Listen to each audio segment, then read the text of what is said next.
Welcome to this lecture. In this lecture, we'll learn about web crawler. We'll make this web crawler with the help of the Python. From the next section onwards, we have to learn about the JavaScript, its basic, and about the Burp Suite.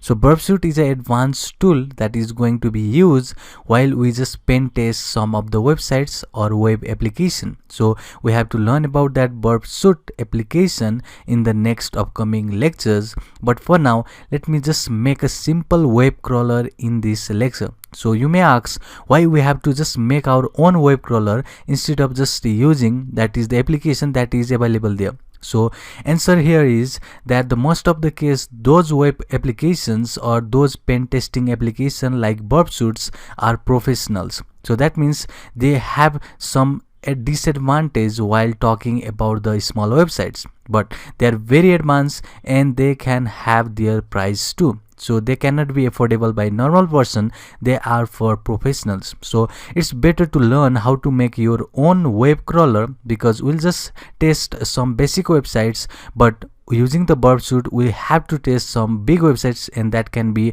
covered in the upcoming lecture. But for now, we'll just see how to make this web crawler, which we are going to cover in this lecture, with our simple programming language, that is Python. And you will see how easy it is to make the web crawler with the help of Python. So let's start from the basics before just jumping with the code. So first of all, when I just type here google.com, when I just hit enter, this you can see this web page just rendering over here. So this web page has in the form of the markup language that we normally call the HTML language. So what you see here is just a render, so a couple of images, but inside here you can see the source code containing the HTML language markup language code. So that means the computer will understand only that code, but not these images, not this layout, and not this navigation bar.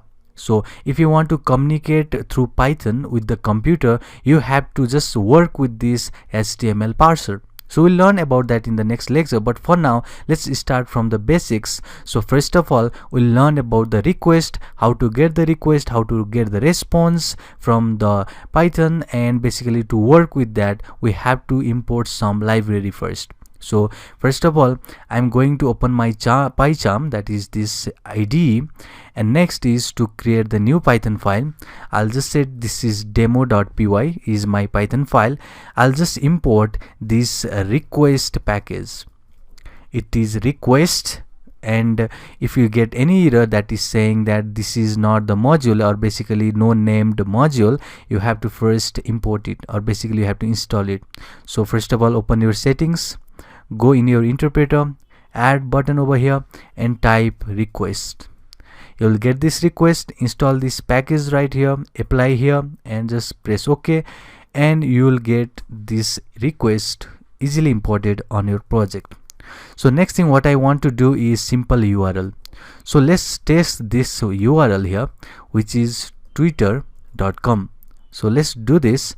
So we'll see the twitter.com over here, and now I have to make use of this try catch block. So if you wonder why try catch block, because if you just see that if you just open any website, you are going to get some code over here, which is HTML code, and if you get 200 status code, that means this is the page, or this is the available page. But if you get any error, that will just throw you an exception. That means you have to catch that exception. So we have to catch that exception before this code fails. So first of all, we have to get the response. So I'll just say get response is going to be called from this request.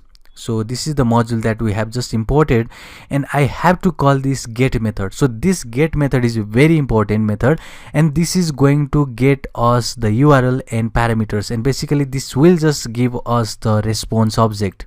So here I'll just pass the URL. So instead of just passing the URL, I will do something like, let me say HTTP, which is obviously the HTTP here, the website URL, and next I want to concatenate this with our URL. So if you see, this URL is twitter.com, so I'm just concatenating with this URL.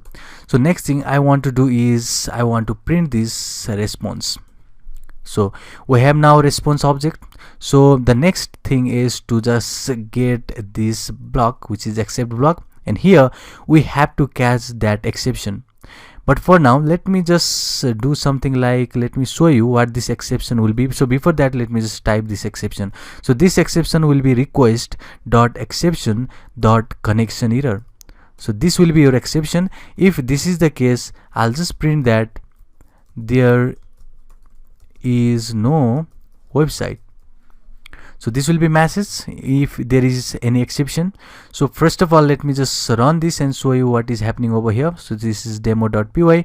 I'm just running over here, and it will just check, and it is saying that there is a response 200. That means, okay, there is this website. So there is the presence of this website, that is twitter.com. So you can see how it is easy to see if there is a website or not from this request module. So it is pretty simple script, but we'll see now from the next lecture how to just get the subdomain, directories, and crawl the web page from our web crawler. For now, you can see if I just say something like, okay, let me type any gibberish, and if I say .com, and let me say something that is www.somegibberish.com, let me just run and show you. And it is saying there is no website because we just get to the exception. So if I just remove this exception, so for now let's see that if I just remove this exception, and now if I just print this again, so let me just run it, then you will see there is saying that there is exception called as request.exception.connection. So this was the same exception that we just handled before in the try catch block. If you just remember, we have this code in this except block that is saying request exception connection error. So this was the same exception that we just handled from this try catch block. So if there is no website, that is going to print there is no website, except it won't be something like this. So if you get any error like this, that means your code will just get failed and you will just get your application that is stopped. So instead of doing that, we want this to be cached over here if there is no website, and that will just print this. Instead, our application will work fine. It won't basically stop at that point. It will just run, showing us that there is no website. So you can see that if there is any website, let me say Facebook, then there will be, let me just print this, run demo, you will just get again the status code saying response 200. That means there is a website. So this response is HTTP response. We'll see about this response code in upcoming lecture while we just pen test some of the applications using the JavaScript payload. But for now, just remember this is the way in the Python to get the URL, check for its response. If there is, then it will just get the response of 200 status code. If there is not, we'll just catch this exception. It will just print something, or you can simply pass over here. Instead of printing anything, you can simply do pass. So this is the way from this request method. So next thing we want to do is to catch every subdomain of this website. So that will be covered in the next lecture. See you in the next one.